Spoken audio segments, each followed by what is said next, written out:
Assalamualaikum warahmatullahi wabarakatuh. Kali ini saya akan menyampaikan materi yang berjudul memaknai apa itu Islam radikal. Materi ini disusun untuk menyelesaikan tugas ujian akhir semester tahun ajar 2024 sampai 2025. Mata kuliah Teknik Penyuluhan Agama Islam, Fakultas Usuluddin, Kampus IAIN Kudus. Sebelum memahami makna dari Islam radikal, terlebih dahulu kita harus mengetahui arti dari kata radikal itu sendiri. Kata radikal berasal dari bahasa Latin, yaitu radix, yang merupakan kata benda yang memiliki arti akar atau asal mula. Kata radix sendiri merujuk pada hal-hal yang bersifat dasar, inti, dan esensi dari segala hal. Kemudian pada tahun 1797 di Britania Raya, kata radix diterapkan pada istilah reformasi radikal. Reformasi yang dideklarasikan oleh Charles James Fox. Deklarasi tersebut menentang kekuasaan mutlak gereja dan menuntut hak-hak ekonomi yang adil atas umat Kristen di Eropa. Dari peristiwa tersebut, istilah radikal menjadi populer di seluruh dunia, terutama di Indonesia. Di Indonesia sendiri, makna radikal menurut Kamus Besar Bahasa Indonesia adalah istilah yang merujuk pada hal-hal yang bersifat mendasar sampai ke akar-akarnya, yang bertujuan untuk memajukan sebuah pola pikir tertentu. Jika istilah radikal ditambah dengan kata imbuhan isme, akan menjadi radikalisme. Radikalisme sendiri adalah sebuah pemahaman yang mendorong dan menggerakkan seseorang untuk kembali ke dasar-dasar dari sebuah nilai-nilai atau pemahaman tertentu. Setelah mengetahui bahwa radikalisme merupakan bentuk dari sebuah pemahaman, biasanya pemahaman tersebut akan disebarluaskan ke orang lain yang bertujuan untuk memaksimalkan manfaat dari pemahaman tersebut. Dalam prosesnya, kampanye radikalisme memiliki dua sisi, yaitu sisi pertama sisi positif dan yang kedua adalah sisi negatif. Adapun radikalisme positif biasanya diikuti secara sukarela, sedangkan radikalisme negatif biasanya diikuti karena ada pemaksaan. Pemahaman radikal dapat mencakup segala hal, bisa budaya, bisa adat, bisa ideologi, bahkan bisa nilai-nilai agama, dan lain-lain. Contoh radikal budaya dapat dilihat dari peristiwa transmigrasi orang-orang Jawa ke luar Pulau Jawa, di mana para transmigran tersebut masih mempertahankan nilai-nilai budaya Jawa meskipun berada jauh di luar Pulau Jawa. Sedangkan radikal dalam beragama akan berdampak langsung pada para pemeluk agama tersebut, baik berdampak dari segi perilakunya, dari segi pemikirannya, bahkan dari segi praktek keagamaannya. Setelah mengetahui makna tentang radikal, selanjutnya kita akan membahas tentang apa itu Islam radikal. Menurut pandangan netral atau pandangan secara umum, Islam radikal adalah suatu pemahaman yang mendorong seorang muslim untuk kembali pada nilai-nilai spiritual keagamaan di masa-masa awal Islam, masa di mana Nabi Muhammad dan para sahabat masih hidup. Sebelumnya telah dijelaskan bahwa pemahaman radikal secara umum akan berkembang menjadi sebuah gerakan. Hal ini juga dialami oleh radikal dalam ranah agama, terutama Islam radikal, di mana pemahaman radikal yang masih dalam ruang lingkup personal akan berkembang menjadi sebuah gerakan publik yang mengajak umat Islam lainnya untuk ikut berpartisipasi di dalamnya. Hal ini juga dipandang sebagai sebuah kritikan, karena para radikalis Islam beranggapan bahwa di masa-masa modern, umat Islam memiliki tingkat spiritualitas yang lebih rendah dibanding spiritualitas orang-orang Islam di masa-masa awal.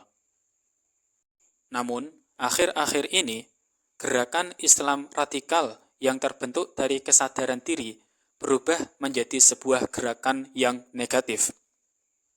Karena para radikalis Islam tersebut sering melakukan aksi pemaksaan, kekerasan, bahkan sampai pada tahap teroris. Dikarenakan aksi-aksi tersebut terbentuk perubahan makna, di mana masyarakat secara umum menganggap bahwa Islam radikal adalah kelompok yang menghendaki didirikannya negara Islam, atau mereka sangat menginginkan diterapkannya syariat-syariat Islam sebagai satu-satunya hukum negara.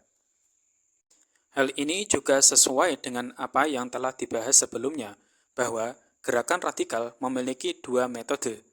Yang pertama, metode positif, dan yang kedua, metode negatif. Adapun metode positif terbentuk dikarenakan adanya kesadaran diri, sedangkan metode negatif terbentuk dikarenakan adanya pemaksaan.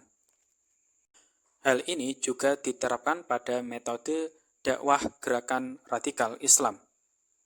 Ada yang menggunakan metode positif dan ada juga yang menggunakan metode negatif. Namun, yang sering kita temui di beberapa media adalah gerakan Islam radikal yang menggunakan metode negatif.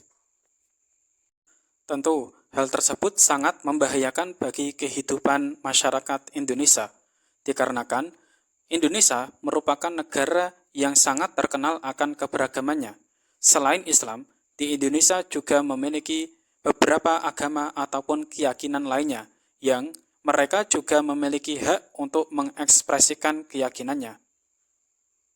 Berikut ini ciri dari Islam radikal yang menggunakan metode negatif, atau yang lebih dikenal dengan sebutan Islam ekstremis. Yang pertama adalah intoleran. Intoleran merupakan sikap tidak menyukai kelompok, pendapat, ataupun keyakinan orang lain. Biasanya, kelompok radikal sangat tidak menyukai keyakinan orang lain ataupun pendapat orang lain. Mereka akan melakukan pemaksaan sedemikian rupa agar pendapat mereka mau diikuti oleh orang lain. Yang kedua adalah fanatik. Fanatik merupakan cinta secara berlebihan terhadap kelompoknya. Biasanya, anggota dari kelompok radikal memiliki sikap fanatik. Hal ini menyebabkan mereka merasa selalu benar dan menganggap orang lain salah dan melakukan intimidasi karena memiliki pemahaman atau pendapat yang berbeda. Yang ketiga adalah eksklusif. Biasanya, kelompok radikal merasa bahwa kelompoknya paling spesial karena mereka merasa memiliki pemahaman yang paling benar dan juga memiliki peranan yang paling besar dalam menegakkan syariat-syariat Islam. Serta mereka juga menuntut adanya validasi terhadap kelompoknya sebagai kelompok yang paling berkuasa atau paling superior dalam masyarakat. Dan yang terakhir adalah revolusioner. Biasanya, kelompok radikal sangat menginginkan perubahan yang besar dari segi spiritual dalam masyarakat Muslim. Hal ini juga didukung dengan metode dakwah mereka yang keras dan kaku. Metode tersebut tidak hanya ditunjukkan ke masyarakat Muslim saja, namun ditunjukkan juga kepada orang-orang non-Muslim, baik dengan metode intimidasi, bahkan sampai pada tahap meneror. Tentunya, perilaku negatif dari radikal tersebut tidak terbentuk begitu saja, namun perlu adanya proses-proses tertentu sehingga seseorang mau untuk melakukan aksi-aksi tersebut.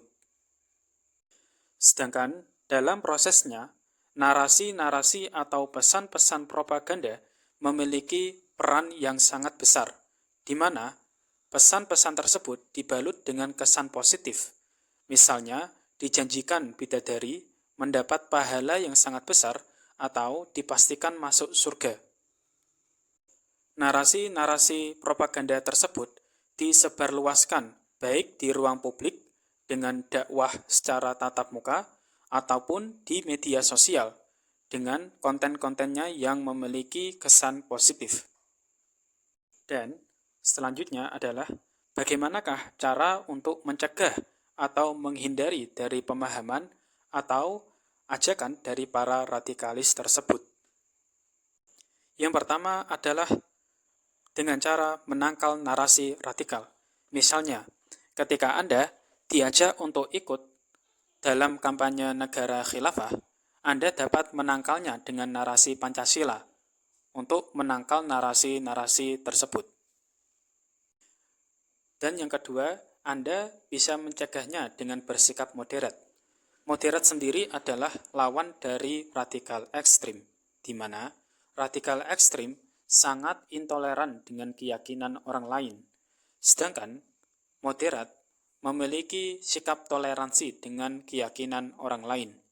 Anda bisa bersikap moderat dengan Anda berteman dengan orang yang memiliki agama yang berbeda, ataupun dengan berkolaborasi dengan kelompok yang berbeda pada tingkat budaya. Itulah tema penyuluhan yang dapat saya sampaikan. Jika ada kesalahan dalam penyampaian atau kurangnya informasi, saya minta maaf sebesar-besarnya. Assalamualaikum warahmatullahi wabarakatuh.